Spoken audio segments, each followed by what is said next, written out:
বলতেছিলাম একবার দরুদ পড়লে কয়বার রহমত নাজিল হয়? 10 বার। বালাগাল উলা বিকামালিহি কাশাফাত দুজা বিজামালিহি। এটা কি দরুদ না? এটা কি? এটা কবিতা। কে লিখেছেন? শেখ সাদি রহমাতুল্লাহ আলাইহি কবিতা লিখেছেন। এই কবিতা পড়লে কয়বার রহমত নাজিল হয়? শেখ সাদি রহমাতুল্লাহ আলাইহির কবিতা পড়লে কয়বার রহমত নাজিল হয় তা আমরা জানি না। তবে এতটুকু বুঝি যে পৃথিবীর এমন কোন মুফতি, এমন কোন আলেম বলতে পারবেন না যে 1 লক্ষ বার এই কবিতা পড়লে একটি নেকি হবে। তাহলে রহমতের পথ বন্ধ হয়ে গেছে। কি দিয়ে বন্ধ হয়েছে? শেখ সাদি রহমাতুল্লাহ আলাইহির কবিতা দিয়ে বন্ধ হয়েছে। দরুদ পড়তে হবে নবীর উপরে। নবীর উপরে দরুদ পড়লে তো রহমত নাজিল হবে। রহমত পেতে হলে কি করতে হয়? দরুদ পড়তে হয়। দরুদ না পড়লে রহমত নাজিল হয় না। আপনারা আমার সাথে একটু কথা বলবেন। আল্লাহর রহমত পেতে হলে কি করতে হয়?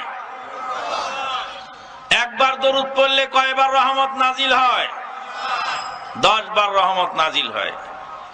দরুদের মানে হলো আল্লাহুম্মা সাল্লি আলা মুহাম্মাদিন ওয়া আলা আলি মুহাম্মাদ। হে আল্লাহ, মুহাম্মদ সাল্লাল্লাহু আলাইহি সাল্লামের উপরে রহমত নাজিল করো। নবীর জন্য রহমত তলব করলে নিজেও রহমত পাওয়া যায়। নবীর জন্য রহমতের দোয়া করলে নিজেও রহমতের হকদার হওয়া যায়। আটা দিলে পুঁটি মাছ পাওয়া যায়। পুঁটি মাছ বড়শিতে দিলে শোল মাছ পাওয়া যায়। শোল মাছ বড়শিতে গেঁথে দিলে বোয়াল মাছ পাওয়া যায়। কিছু দিলে কিছু পাওয়া যায়, না দিলে কিছুই পাওয়া যায়। নবীর জন্য রহমতের দোয়া করলে নিজের উপরে রহমত নাজিল হয়। কিন্তু শেখ সাদি রহমাতুল্লাহ আলাইহির কবিতা বালাগাল উলা বিকামালিহি 1 লাখ বার পড়লেও একটি নেকি হবে। পৃথিবীর কোন মুহাদ্দিস, কোন মুফাক্কির, কোন মুফাসসির, কোন মুফতি ফতোয়া দিতে পারবেন না। তাহলে দরুদ না পড়ে আমরা বালাগাল উলা বিকামালিহি পড়ছি। রহমতের দরজা নিজেরাই বন্ধ করে রেখেছি। ইন্নাল্লাহা ওয়া মালাইকাতাহু ইউসাল্লুনা আলান নবী ইয়া আইয়ুহাল্লাযীনা আমানু সাল্লু আলাইহি ওয়া সাল্লিমু তাসলিমা। কোরআনের আয়াত যখন নাজিল হলো, দরুদ পড়ার জন্য আল্লাহ যখন সাহাবীদেরকে নির্দেশ দিলেন, সাহাবায়ে কেরামগণ আল্লাহর নবীর কাছে গিয়ে বলেন, আরাফনাস সালামা ফা কাইফাস সালাতু ইয়া রাসূলুল্লাহ। ও নবী গো, সালাম কিভাবে দিতে হয় তা তো আমাদের জানা আছে, কিন্তু দরুদ কিভাবে পড়তে হয় তা তো জানা হয় নাই। ও নবী গো, দরুদ শিখিয়ে দিন, কিভাবে আমরা দরুদ পড়ব। আল্লাহর নবী উম্মতকে শিক্ষা দিয়ে বললেন, আল্লাহুম্মা সাল্লি আলা মুহাম্মাদিন ওয়া আলা আলি মুহাম্মাদিন কামা সাল্লাইতা আলা ইব্রাহিম। দরুদ বুখারীতে এখনো আছে। দরুদটা কি বসে পড়বেন না দাঁড়িয়ে? আমি যখন সৌদি আরবের রাজধানী রিয়াদ শহরে আল সুলাই ইসলামিক সেন্টারে কর্মরত, প্রত্যেক শনিবারে সেখানে মাহফিল হতো, সাপ্তাহিক মাহফিল বাংলা ভাষী ভাইদের জন্য। মাহফিলের মধ্যে বক্তব্য দিচ্ছিলাম, 2 জন ভাই এসে হাজির। একজনের বাড়ি চিটাগাং আর আরেকজনের বাড়ি নর্থ বেঙ্গল। দুইজনের ঝগড়া লেগেছে। একজন বলছে দরুদ দাঁড়িয়ে পড়তে হবে, আর একজন বলছে দরুদ বসে পড়তে হবে। দাঁড়িয়ে পড়ার কথা বলছেন চিটাগাংয়ের ভাই, আর বসে পড়ার কথা বলছেন নর্থ বেঙ্গলের ভাই। চিটাগাংয়ের ভাইকে জিজ্ঞেস করলাম যে দরুদ যে দাঁড়িয়ে পড়তে হবে তার কারণ কি? তিনি বললেন যে স্কুলের মধ্যে শিক্ষক গেলে ছাত্ররা শিক্ষককে সম্মান দেয়, দাঁড়ায়, দাঁড়িয়ে সম্মান দিয়ে শিক্ষককে সালাম জানায়। তা আল্লাহর নবীকে সালাম জানাবো বসে বসে, এটা বেয়াদবি। আল্লাহর নবীকে সালাম জানাতে হলে দাঁড়িয়ে জানাতে হবে। তা বললাম যে বাবা, তুমি যে সালাত আদায় করো, নামাজ পড়ো, নামাজের মধ্যে দরুদ পড়ো না? আত্মাহিয়াত পড়ার পরে কি পড়ো? কয় দরুদ পড়ি। তা আত্মাহিয়াত পড়ার পরে যে দরুদ পড়ো, সে দরুদ কি দাঁড়িয়ে পড়ো না বসে পড়ো? কয় ওটা তো বসেই পড়ি। তো কালকে থেকে তুমি এক কাজ করবে, আত্তাহিয়াত বসে পড়ার পরে উঠে দাঁড়াবে, দাঁড়িয়ে দরুদ পড়বে, দরুদ পড়ে আবার বসবে, বসে দোয়া মাসুরা পড়ে সালাম ফিরাবে। কি বলেন, নামাজ হবে না বাতিল হবে? আরো জোরে বলেন, নামাজ হবে না বাতিল হবে? বললাম বাবা, নামাজের মধ্যে দরুদ বসে বসে পড়লে যদি বেয়াদবি না হয়, তবে অন্য সময় দরুদ বসে পড়লে বেয়াদবি কেন হবে? ছেলেটি লাজবাব হয়ে গেল। আল্লাহর নবী বলেন নাই তোমরা দাঁড়িয়ে দরুদ পড়ো। আল্লাহর নবীর শেখানো দরুদ, আল্লাহুম্মা সাল্লি আলা মুহাম্মাদিন ওয়া আলা আলি মুহাম্মাদিন কামা সাল্লাইতা আলা ইব্রাহিম। দরুদের প্যারালাল হলো শেখ সাদী রহমাতুল্লাহ আলাইহির কবিতা। কবিতায় সে দরুদ পড়ার পথ বন্ধ করল। বালাগাল উলা বিকামালিহি। সিলেটে আলেমের অভাব নেই, বহু আলেম। বালাগা হলো ফেলে লাজেম। আমি আমান মাদানি ভুল বললে আপনি আমাকে প্রশ্ন করবেন, বালাগা ফেলে লাজেম না ফেলে মুতাআদ্দি? আলেম ওলামা যারা আছেন জবাব দেন, বালাগা কি ফেলে লাজেম না ফেলে মুতাআদ্দি? ফেলে লাজেম। আলেম আছেন না এখানে স্টেজের মাহফিলের মধ্যে? আলেম বা তালেব ইলম আছেন নাকি? হাত তোলেন তো কারা কারা আছেন। আলহামদুলিল্লাহ, জাযাকুমুল্লাহ খায়রান। আচ্ছা বলেন, বালাগা ফেলে লাজেম না ফেলে মুতাআদ্দি? ফেলে লাজেম।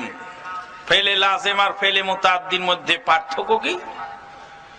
ফেলে লাজেম বলা হয় যেই ক্রিয়া শুধুমাত্র কর্তার দ্বারা সম্পাদিত হয়, কর্ম লাগে না।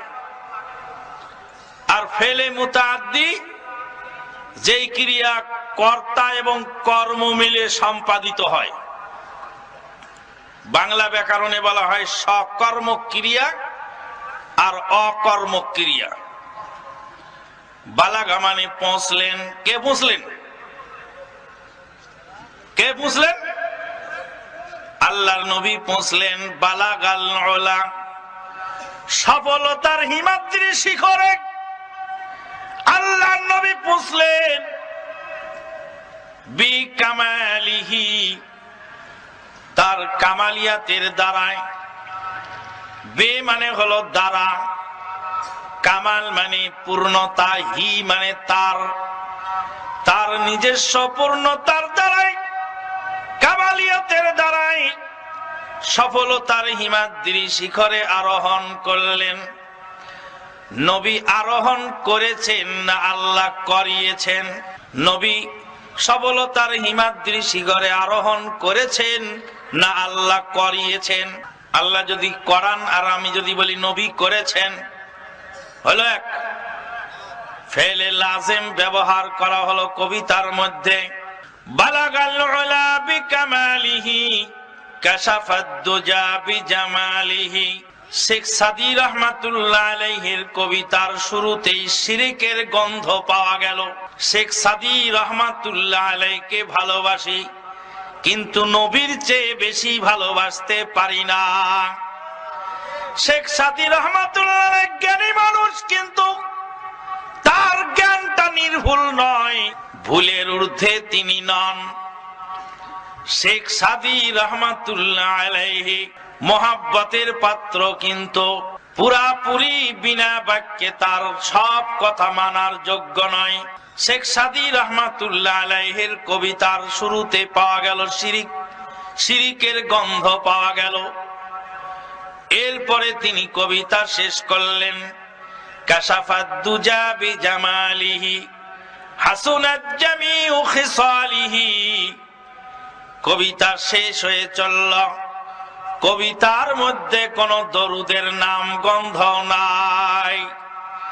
শেষে এসে তিনি বললেন, সাল্লু আলাইহি ওয়া আলিহি, তোমরা সবাই নবীর উপরে দরুদ পড়ো এবং নবীর পরিবারের উপরে দরুদ পড়ো। শেখ সাদী রহমাতুল্লাহ আলাইহি দরুদ পড়ার জন্য নির্দেশ দিয়ে দুনিয়া থেকে বিদায় হয়ে চলে গেলেন। নিজে কিন্তু দরুদ এই কবিতার মধ্যে পড়েন নাই। কবিতার পুরাটা পড়েও ওর মধ্যে দরুদ পাওয়া যায়নি। তিনি বললেন, সাল্লু আলাইহি ওয়া আলিহি, তোমরা সবাই নবীর উপরে এবং নবীর পরিবারের উপরে দরুদ পড়ো। 30,000 টাকা দিয়ে বক্তা দাওয়াত করে আনলাম। বক্তা সাহেব বললেন, সাল্লু আলাইহি ওয়া আলিহি। বক্তা সাহেব যা বললেন তার মানে হলো তোমরা সবাই নবীর উপরে এবং তার পরিবারের উপরে দরুদ পড়ো। শেখ সাদী পড়তে বলে মারা গেলেন। এবার আমরাও, বক্তা সাহেব জনগণকে পড়তে বললেন, জনগণ বক্তার সাথে বললেন, সাল্লু আলাইহি ওয়া আলিহি। ও বক্তা সাহেব, 30,000 টাকা আপনি খেয়েছেন, আপনিই পড়ুন, আমরা না হয় নাই পড়লাম। দরুদটা পড়বে কে? দরুদ পড়বে কে? শেখ সাদী রহমাতুল্লাহ আলাইহি বললেন, সাল্লু, তোমরা পড়ো। বক্তা সাহেব বললেন, সাল্লু, তোমরা পড়ো। শ্রোতা সাহেবরা বললেন, সাল্লু, তোমরাই পড়ো। একে অপরকে তো খালি পড়তেই বললাম, দরুদটা পড়বে কে? কি বোঝা গেল? দরুদ কেউ পড়েনি। যত লোক কবিতা পড়ছে তত লোক কবিতার মধ্যে একে অপরকে শুধু আহ্বান জানায় গেছে, কিন্তু কেউ পড়ে নাই, কেউ পড়ে নাই। আল্লাহু আকবার। সুতরাং রহমত আসবে কোত্থেকে? রহমত আসার পথ আমরা বন্ধ করে দিয়েছি। আপনারা কি আমার কথা বুঝতে পারতেছেন? রাগ হয়ে যাচ্ছেন না তো? আবার লাঠি ফেন্দা নিয়ে আসলে তো আবার বিপদ। চলবে কথা কিছু খানিকটা। আপনি যেটা জানেন ওটা তো আমি বলতে আসিনি। আপনি যে ধর্মের নামে কি করছেন আর কত বড় সর্বনাশ হচ্ছে, আল্লাহ এবং রাসূলকে ধর্মের নামে কিভাবে অপমান করা হচ্ছে, সেই জিনিসগুলি আমি একটু বলে দেওয়ার জন্য এসেছি। যদি রেগে যান তাহলে বলা যাবে না, আর যদি মনে করেন যে না একটু বলেন, আমরা একটু বুঝার চেষ্টা করি।